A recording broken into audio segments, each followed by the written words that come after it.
The woman my brother chose to marry happened to be the daughter of a bank executive. "Please do not come to the wedding," she implored. She despised me, a high school dropout working in construction. My brother is the only family I have, yet she threatened to cancel the marriage if I attended. "Please do not interfere any further," she pleaded. Wanting my brother to be happy, I had no choice but to accept her request. However, where was the groom's brother? My absence caused the wedding to plunge into chaos. My name is Ethan Smith. One morning on my day off, I woke up to a call from my younger brother Jake. "Hey Ethan, you're off today, right?" Yeah, I was actually asleep. I listened to him as I got up and headed to the bathroom. "I've met someone I want to marry, and I'd like you to meet her," he said. I was taken aback, and now completely wide awake. I was delighted to see my brother all grown up. Jake and I had always been there for each other. Our mother divorced when we were young, worked on her own, and provided for us. I barely remember anything about our father, because he was rarely at home. I often looked after Jake, who was still in daycare while I was in middle school, in place of our mother, who came home late from work. "Sorry, Ethan, I have to go to work again. Here's some dinner. Heat it up and eat it with Jake," she would say. Got it. I'll give him a bath first, though. He falls asleep in the middle of dinner these days. "All right, thank you, Ethan." One day, our peaceful life was disrupted when our mother decided we would go to our grandparents' house. She left us in the care of our grandparents and never returned. Jake, who was still very young, felt lost without our mother and cried every night. During those times, I read him books, held his hand as we slept, and distracted him from his sorrows. "Where's Mom? Is she coming home today?" he asked. It always hurt to hear that, and I don't remember when I started saying I didn't know. Our grandparents, despite being angry at our mother, raised us lovingly. I still remember how happy I was to have warm meals ready for me every day. When I began to accept that our mother wouldn't come back, I realized that I was the only one who could protect Jake. When Jake started elementary school and some local bullies started messing with him, I scared them off by swinging around the broom our grandmother always used. "Whoa, this guy's older brother's crazy. Run!" The reason I started thinking about learning boxing was because I had this compelling desire to become stronger, to protect my little brother Jake. In the end, there wasn't any boxing gym available in our rural hometown in Kansas. Instead, our grandpa took me fishing on his days off. Standing in front of the sea, I felt how small I was. When I cast my fishing line into the water, I felt a sense of calm that I didn't usually experience in my busy life. I grew fond of fishing and started leaving Jake in the care of our grandmother to go fishing with our grandfather. I began going every week, and Mr. Brown, one of my grandfather's fishing buddies, also became a friend. I secretly thought that if my father was still around, he would be about Mr. Brown's age, and it always made me happy when I saw him. "Do you have any idea what you want to be when you grow up, Ethan?" Mr. Brown asked me while we were fishing. I want to be a regular office worker, earn money so my younger brother and grandparents can live more comfortably," I said. "Ethan, you've got a heart as big as this ocean. You'll be fine. Just keep doing your best," he told me. Those words of his have saved me many times since. When I started high school, I studied hard so I could earn money. Then one day, my grandmother fainted. My grandmother was admitted to the hospital, and immediately after, my grandfather fainted too, and he passed away. We were able to hold a small funeral after explaining our circumstances to the people at the local funeral home. Knowing that our grandmother couldn't come, my brother Jake suggested that we go to the fishing spot to look for Mr. Brown, because he thought that Grandpa would be lonely. When we told Mr. Brown about our grandfather's sudden death, he quickly prepared and attended the funeral the next day. "Ethan, I'm sorry to make you worry. I'll get better soon." My grandmother, who couldn't attend the funeral, seemed dispirited after my grandfather's death. You take it easy in the hospital. We're fine at home. Jake's gonna be in middle school next year. He's old enough. I reassured her. Well then, there are things I should tell you, Ethan, she replied, and during her hospitalization, she told me details about household matters and financial matters. However, just when we thought she was recovering, her condition suddenly worsened, and she passed away. I had to drop out of high school to work at a construction site to support Jake and myself. I'm gonna get a part-time job too, Jake said. You can't get a part-time job when you're in middle school. You need to focus on your studies, I replied. But I can deliver newspapers, he protested. It's fine. I'm earning enough, don't worry, I reassured him. Jake kept offering to work part-time to help out. I want you to study, get into a good school, and go to college, so you don't have to worry about work in the future. I don't mind working as much as it takes for that, I told him. Hearing this, Jake finally started focusing on his studies, entered a prestigious high school, and steadily advanced to college. Now he works at a top-notch company and has a woman he wants to marry. As his older brother, I couldn't be happier. Can I bring my fiancé to your apartment on your next day off? Jake asked me. Here? All right, I'll make sure to clean up. I'm looking forward to it, I replied. On my next day off, I nervously met Jake's fiancée, Emily Garcia, for the first time. Nice to meet you. I'm Jake's older brother, Ethan. Please come in, I greeted her. Nice to meet you. Do you live here? She asked. Yeah, this is my brother's apartment, Jake answered while she looked puzzled. But I guess she was just not used to coming into a bachelor's apartment and continued the conversation. Yes, sorry it's so cramped. I work at a construction site and usually only come home to sleep, so I don't mind the small space. I never thought Jake would bring his girlfriend here, I said. I met Emily through a client and we're planning to get engaged soon, Jake revealed. Seeing my brother so confident, I was sincerely happy about their engagement. Emily, maybe due to her quiet personality, didn't say much, and just kept giving an awkward smile. She must be from a wealthy family. While we were talking, Jake's phone rang. Sorry, it's a work call, he said, and after he left the room, Emily finally spoke. You said you work at a construction site, Ethan. Which college did you graduate from? She asked. Actually, I started working after my grandparents died, and I had to take care of Jake like a parent. I dropped out of high school, I explained. So you didn't finish high school? She asked. Correct. Unlike Jake, I never liked studying much, and I've been doing the same job since then, I said.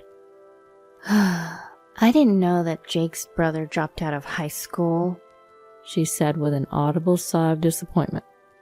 I don't regret giving up on my education even now. But having experienced the harsh reality of how society doesn't accept me as a high school dropout, I suddenly felt anxious about whether I might end up causing trouble for my brother. I assumed, Ethan, that you must have some prestigious profession since Jake is so accomplished, but it seems I was mistaken, she said. A prestigious profession. It's impossible to regain that now. All I ask is that you don't interfere with our happiness. I have no intention of doing that. I want Jake to be happy. As I said this, she slightly raised the corners of her mouth and gave a fake smile. I could tell she was forcing it. When Jake returned, she grew quiet again. I wondered if Jake knew about her behavior, but I didn't know how to communicate this to him. Ethan, thanks for hanging out today, especially on your day off. I'm glad you were able to meet her, Jake said, radiating happiness. Not long after, I received an email announcing their official engagement. Then, about a week before the wedding, I received a call from an unknown number. It was Emily. Hello? It's Emily from the other day. Do you remember me? Just hearing her speak reminded me of our previous encounter, and I felt a tinge of discomfort. Of course, I remember you. Is something wrong? I have a small favor to ask of you today. A favor for me? Is it some surprise for the wedding? If there's anything I can do, just let me know. I jovially responded, buoyed by the thought of helping. Yes, about the wedding. Could you perhaps not attend? She asked. Excuse me? Not attend?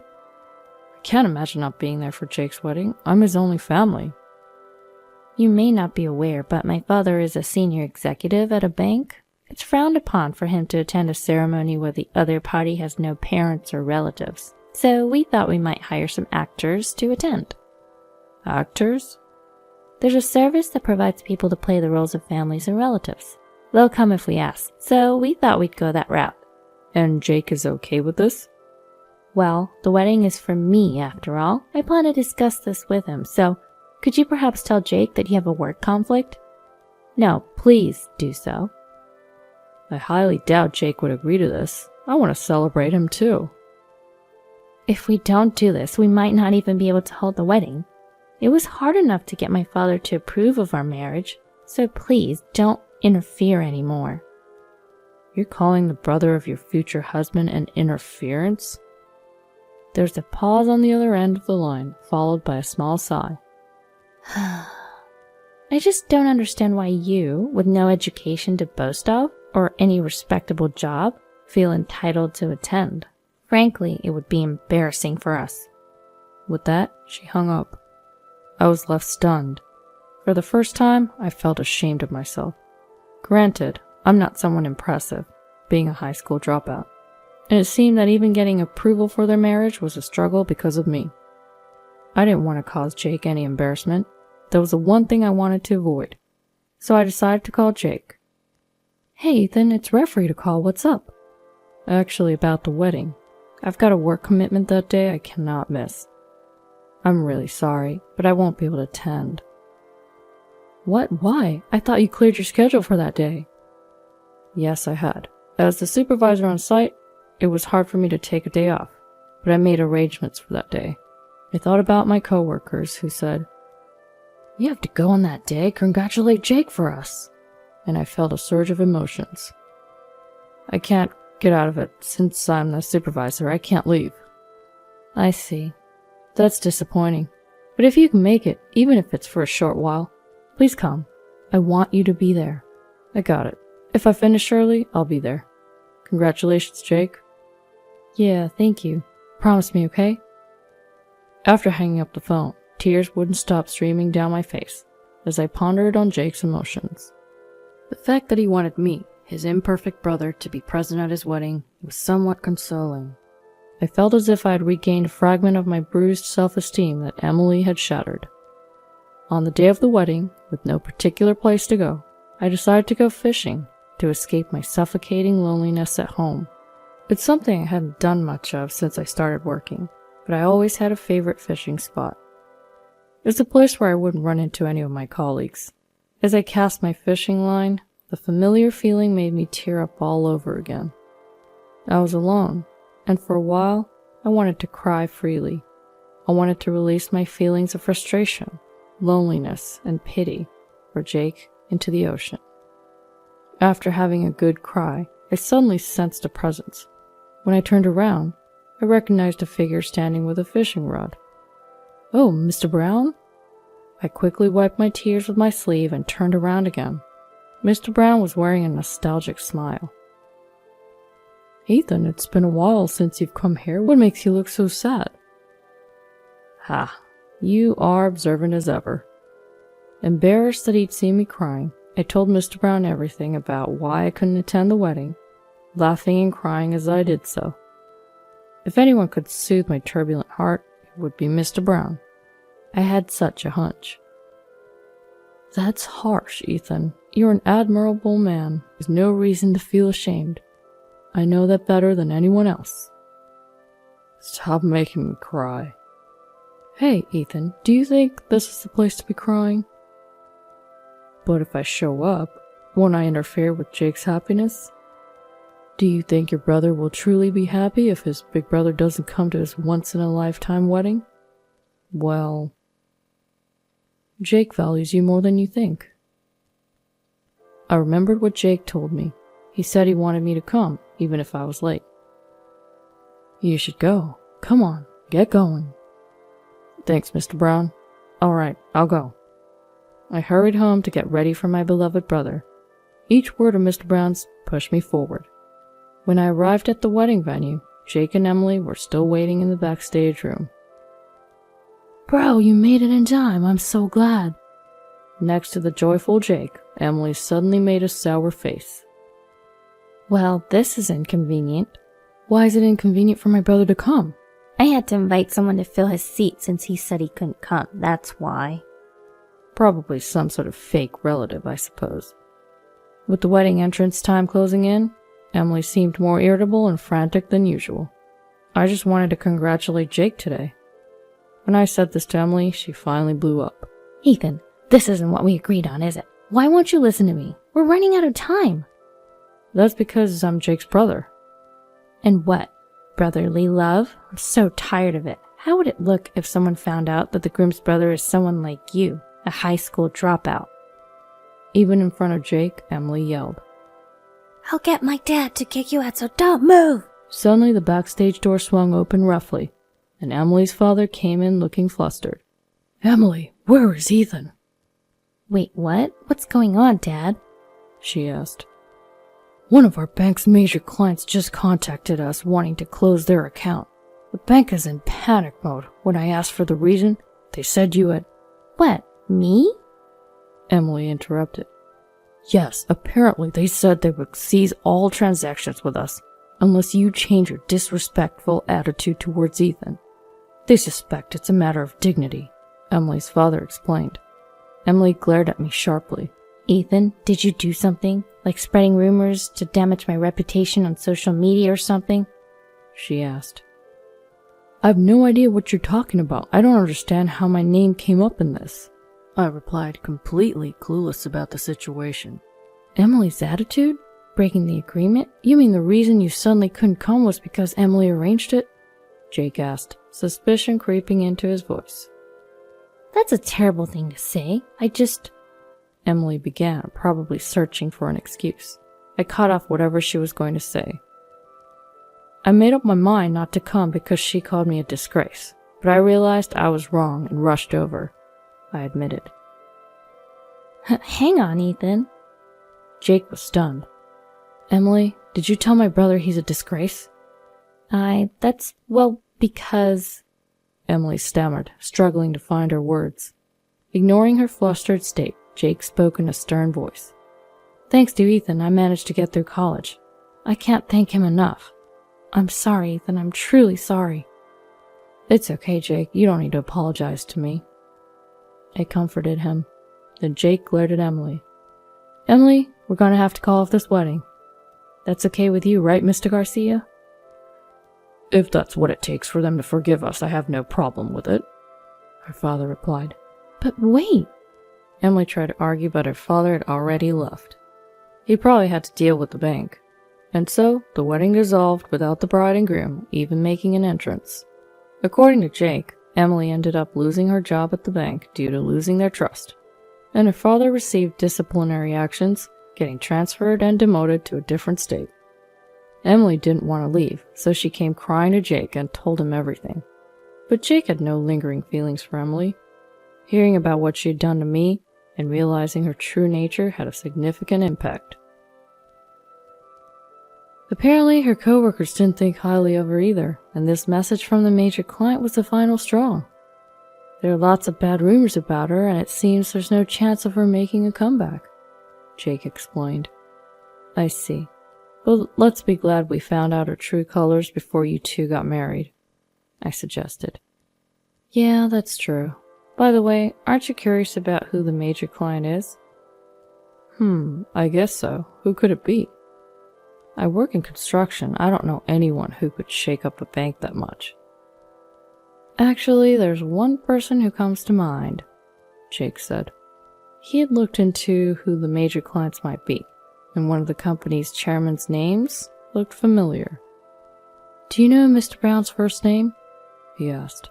Mr. Brown? I remember our grandpa used to call Mr. Brown by his first name, often referring to him as Tom, Tommy, or even Thomas. Yeah, I think it's Thomas, I confirmed. Bingo, Did you tell Mr. Brown about the wedding, Ethan? Yeah, I did, but... Jake was grinning from ear to ear as he told me about Mr. Brown. Turns out, Mr. Brown was the chairman of a major corporation that their bank does business with. On my next day off, I went out fishing again. Despite the urgency in my heart, my legs weren't keeping up, and I stumbled my way to my usual fishing spot. Mr. Brown! Hey there, did the wedding go smoothly? Mr. Brown was smiling broadly at his usual spot. Mr. Brown. Ethan, you've been crying a lot lately. You weren't such a crybaby before. I'm sorry for troubling you with my complaints. Trouble? You're my fishing buddy, Ethan. I care about Jake just like you do. It's only natural to help a friend, so don't worry about it. Besides, you shouldn't be thinking about anything when you're fishing. I nodded and sat down next to Mr. Brown, casting my fishing line into the water. All that seemed like a distant memory, as I was back to my usual busy work life. Well, it's not exactly the same as before. There were changes happening around me. Mr. Smith, I made too much of this. Would you like some? My typical fast food lunch had recently turned more interesting. That's because the new secretary has been finding reasons to bring me homemade lunches.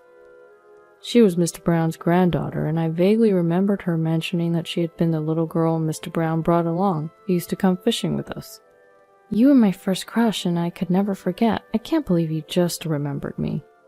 She pouted as she said this, but the next moment she was smiling. I had grown fond of her sunny disposition, and now she had become someone important to me. I told Jake I had a girlfriend via email, and that same night I received a call from him after a long time.